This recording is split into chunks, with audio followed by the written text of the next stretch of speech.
Welcome to Guide Guru. We hope this video helps. You start by securing the RV. Turn off power and gas, open windows for ventilation, and remove trim pieces. Use a utility knife to score seams so adhesive releases cleanly. This prevents wall damage. Then apply a heat gun at low heat, about 100 to 150 degrees, to soften the glue.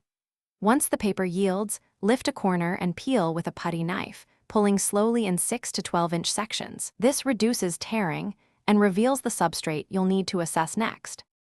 Once the old paper is off, you must prepare the surface properly.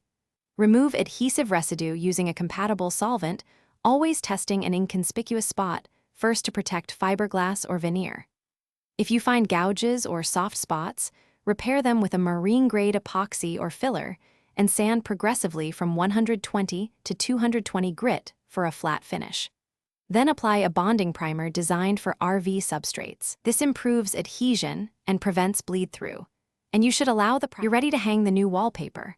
Align panels, apply an even coat of recommended adhesive, and butt or double cut seams precisely. Use a smoothing roller, working from the center outward to expel air and ensure contact. Trim excess with a straight edge and razor.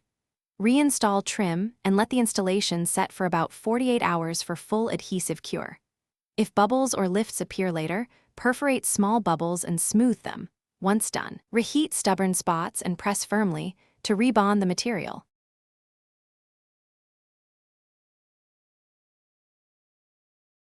Thanks for watching. Consider subscribing if we helped you today.